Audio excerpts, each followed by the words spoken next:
it's Henry at Mowers and Blowers. Good morning. Today's episode is about my Echo CS-400 chainsaw. I got it for free from my friend Mike over at Mike's Lawn Service. He comes by and gives me some stuff that he picks up here and there, and when he doesn't want it, he trades them in, and I give him a great deal on a lawnmower. I just sold him that MTD one with the bagger. It's a nice mower, 550EX engine. Anyway, so he's happy, I'm always happy, a little bit of quid pro quo. Anyway, so he gave me this. He told me that it smokes a lot. This is my first CS-400. I've had a few Echo chainsaws before, and they all seem to work very well. While I don't like two-stroke smalls like this, and I hate working on them, I usually just put them in a bundle of like 3 or 4 of them, and I just sell them here locally for very cheap. But this is an Echo, which is a high-quality brand, you know. I believe this has the I30 mechanism, the starting mechanism, where it's spring-loaded. Yes, they're all spring-loaded, but this one's like those weed whackers, you know, where you pull them about halfway and then it releases on its own. It almost is like, it's like when you pull it, you're winding up another spring or something, and then it releases on its own when it gets to about a certain tension, releases, and then it starts itself pretty much, you know. So this is interesting because it actually has one of these toggle switches, you know, on and off, similar to my Echo GT200B, which is made by Kyoritsu Corporation in Japan. Very high quality, you know what I mean? So when I saw this, I'm like, this might be a better quality chainsaw than what I'm used to, you know? So let's just see what's wrong with it. Chain's a little loose, and what's kind of weird is that this brake seems to be locked up. Like it won't click, you know? It won't click to engage, whatever. So we're just going to try to start it. I have it on. I'm going to prime it 1 or 2 times. I'm pulling out the choke.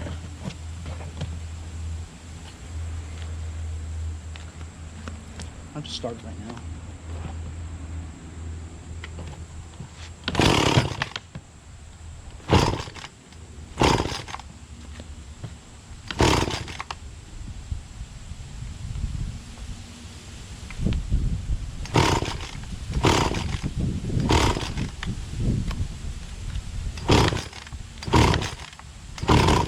Ooh.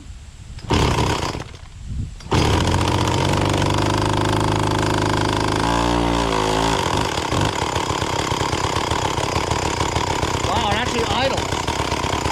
But when you try to, it seems like the brake is on, right? It's not allowing it to go. Which is the reason why it smokes a lot, is because it's trying to rotate, but it won't go because the brake is on. But I can't disengage the brake though.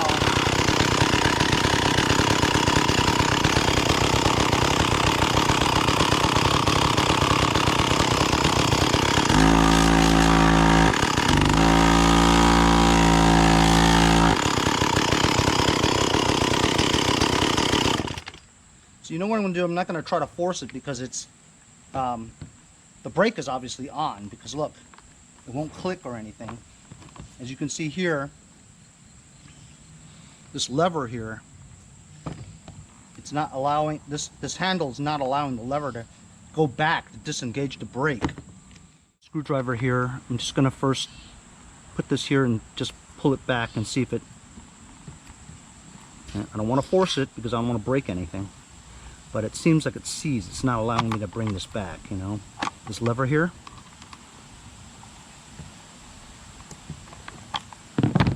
So you know what? I think I might have to remove. Yeah, I don't want to force it. It's supposed to go back. We're gonna have to take this cover off and check out the assembly here, see how it works. It also leaks. Every chainsaw that I've had, whether it's brand new or used or whatever, always leaks chain and bar lube. Always. even brand new, they always leak. But I'm not surprised, because what it does is the lube lubricates the chain as it's rolling. Sometimes when you're going at high throttle on the chain, you'll see like it's spraying the lube on the ground, you know? So there's always gonna be, I mean, it's just messy, you know what I'm saying? Every one of them leaks. Does all yours leaks too? I mean, every one of them. I've never had one that didn't leak a little oil, you know? I'm gonna take this cover off. So I just tried to put this 1-inch socket on here, and it turns out that these bolts weren't even tight. It's just sitting here, you know?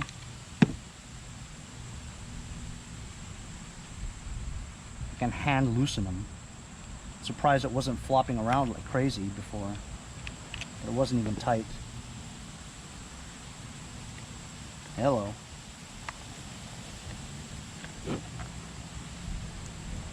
Jeez.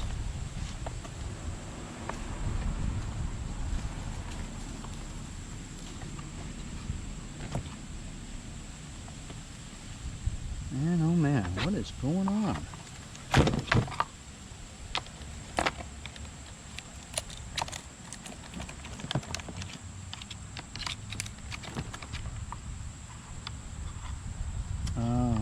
It's not coming off because the brake is engaged, remember? So the brake is engaged, it's not going to come off. I'm going to have to try to disengage the brake somehow. I just cannot get that brake disengaged, so I'm basically just tapping the brake off the clutch slowly. Some light taps so it rubs off. Not rubs off, but just, you know, comes off the wheel. It's almost there.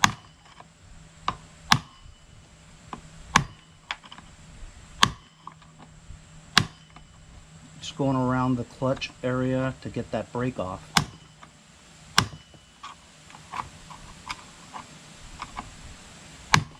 It's seized on there.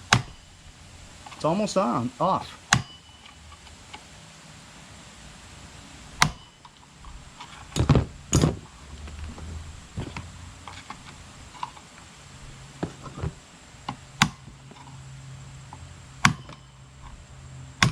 There we go. There we, holy cow, look at that.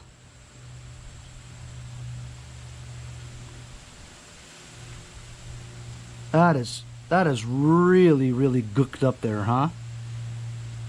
As you can see, the diameter of this spring is compressed so that it won't go around the centrifugal clutch.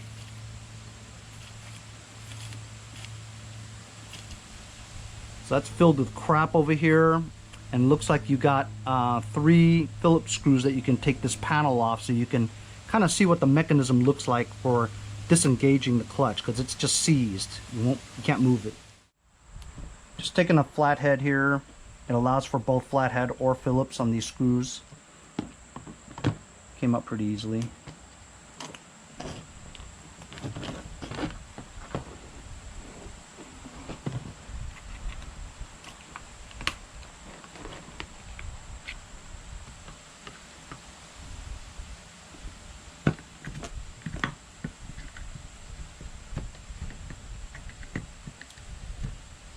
You know what? It's spring loaded, so you gotta really be careful. It could pop out and hit you right in the face.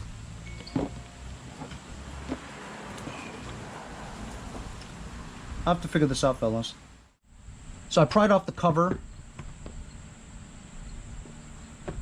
I'm trying to figure out this assembly here. I hope this thing doesn't pop out, because I heard that it's under quite a bit of pressure, bit of tension. So this is supposed to rotate downwards. This thing goes this way. This thing pushes that down. This one pushes that way to loosen it up. And it's just seized over here. It just doesn't seem to want to move, you know? You guys remember the snapper I got? The snapper 20-inch, I guess, lawnmower. One with this super old Briggs engine on it. Well, you know, I hate working on those things. It's like my 4th snapper. And while people tell me, oh, those things are worth a ton of money, I've had it for a couple of months to sit in my backyard, as I did the other 3. Nobody ever wants them. I got it up locally here on Craigslist for $25. I got this nut. It's driving in from Merrick, Long Island. Merrick is where Debbie Gibson grew up. You know, shake your love, I just can't shake it up. Anyway, so he's coming from Merrick. I'm just letting him have it for 20 bucks. Anyway, I'm gonna try to loosen this up and try to figure it out.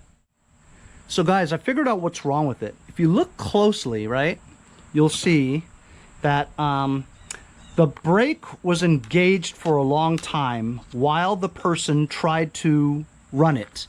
So the centrifugal clutch spinning and spinning at high temperatures, this metal brake is heated up so badly that, look, it has melted the upper part of this plastic housing that encases this spring. All this part here is melted, see? So the plastic has seized onto this, the metal spring brake. See, it's seized on here. It's stuck there, right? Looks like I need to get a new cover, is what it is. Because this is just seized on here, not to mention it. Aha, wait a minute, check it out. Okay, so I pried this part here, and now it no longer sticks onto this brake. So let's see if it'll move now. See, I'm holding it with my finger here because I don't want the spring to pop out. Uh-oh.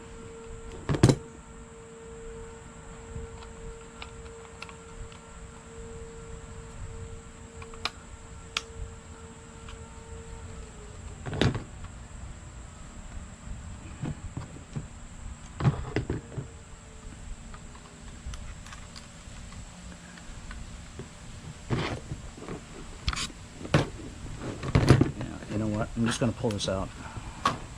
Oh, that wasn't bad. The tension's not bad. See, if you take a look at there, it's bubbled up plastic over here, warped, right? So you know what? Now that I freed it up, I'm going to clean this thing up a little bit and try to save this. Otherwise, I might have to just go buy another cover. I think if the cover is decently priced, it might be worthwhile to get it going because it's a pretty expensive saw. I think retail is $2.99. That's kind of a lot of money for a saw, right? So I'm gonna, like, all this black stuff here, it's like plastic. Seized up pretty bad.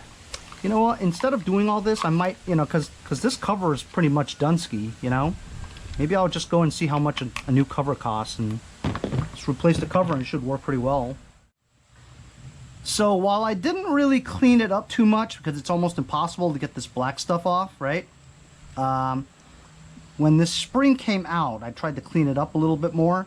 I had a really tough time getting this back in here with this white part inside the housing. It was really tough to get in there. I spent about half hour trying to do that.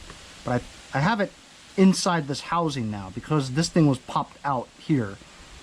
So now I'm just going to take some Red and Tacky spray grease from my friends over at Lucas Oil Products. And I'm just going to put a little bit around here. I know it's probably going to burn up from the friction and the heat and stuff, but it's good to have it lubricated right around here anyway, because this is where that metal part slides in and out from the brake, you know. I'm just going to encase it a little bit with that. And I'm going to put this cover back on.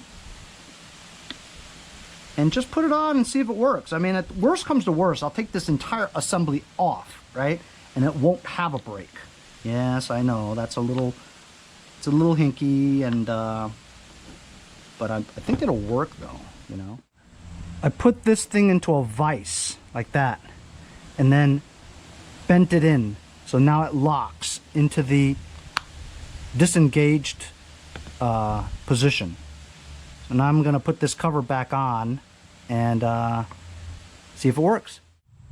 Okay, so I got the cover on. It's still in the disengaged position, so I'll know that it will spin and turn, run. The chain is on here tight. These are tight. The adjustment bolt has room to tighten even more.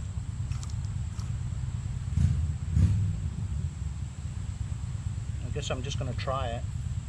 Switch on.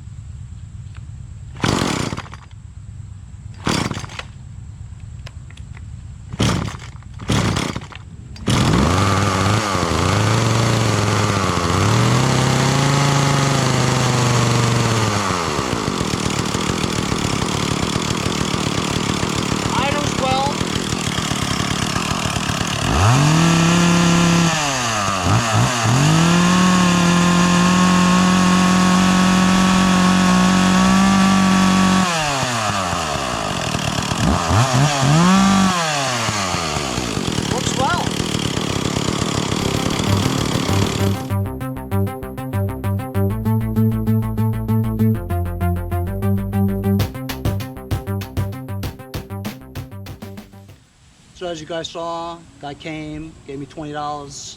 Snapper's his. He wants it for just the handle. He has a couple. He says his handle's all trashed. Needs another one. So good deal for him. Me, I get rid of it. You know, whoever said that these things were worth any money, I have yet to see any money, you know, from these snappers. I've had 5 or 6 of them. I haven't gotten more than $20 for them, you know, each. And they've been listed for months. Nobody wants them. Whatever. Anyway, so I got rid of it. I'm very happy. As you can see, there's a dark line over here just from the chain rotating like that, you know? And so you know that there's going to be chain lube all around this thing, right? And at high RPMs, this thing is just slinging that oil all over the place. So there's no wonder that it leaks, you know? It's always going to leak, but I don't know. Got to be another way, you know what I mean? With all the technology. Anyway, so as you guys see, it runs and everything, no problem.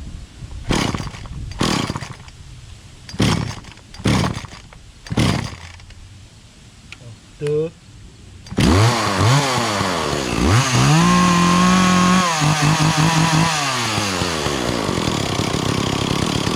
Good throttle, too. Doesn't bog down or anything. So here's the true test. Should I try the brake lever?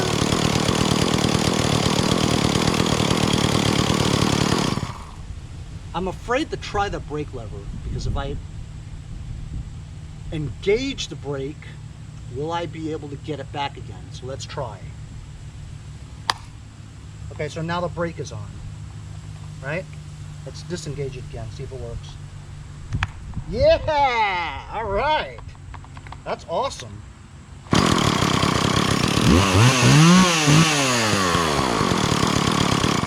That's great. So my friend 5-Speed Ash asked me if I wanted to trade for it. I don't really have anything that I need from you at this time, but you know, now that I got this thing fixed, right, it really starts up very easily and quickly, you know, and doesn't bog down or anything. It's a good saw, you know, so I think I'm going to hold on to it for a while. Being that we're getting some kind of a storm tonight and also during the week, Thursday, Friday, I think the remnants of those 2 hurricanes is making its way up the coast as we speak. So who knows? There might be a tree or branches that fall. As a matter of fact, I'm pretty sure there will be, you know. I'd like to try out this Echo chainsaw and see how it works. I already have a 20-inch Remington, brand new, as you guys have seen in my previous videos, and that works just great too. But you know what? I could always use one of these things at my mom's house too, you know. And Echo is such a good brand. I think I'm going to hold on to it for a while and maybe use it for trading in the future. Or if you come up with something really interesting, you know, we can do the trade. But that's it. We unseized the chain brake on this Echo CS-400. It's a 40cc gas 2-stroke chainsaw made by Echo. And it's supposed to be commercial use is what it says. It's not residential, because a lot of landscapers in forums and say they use it and it's a commercial grade. So it's pretty cool, you know. Like I said, this thing retails for about $2.99. That's a lot of money for a chainsaw, you know what I mean? It's not a $125 home light or Ryobi, you know what I mean? But anyway, that's my video today. All we did was just take the cover off, and because the plastic was melted from it, the heat of the centrifugal clutch heating up the brake, melting the plastics, and then the plastic seizing onto the metal spring. We loosened it up, greased it, put it back. Yes, it was a pain to put it back, but we put it back. Now it works great. Thanks for following me along today's episode. We'll see you guys next time on Mowers and Blowers.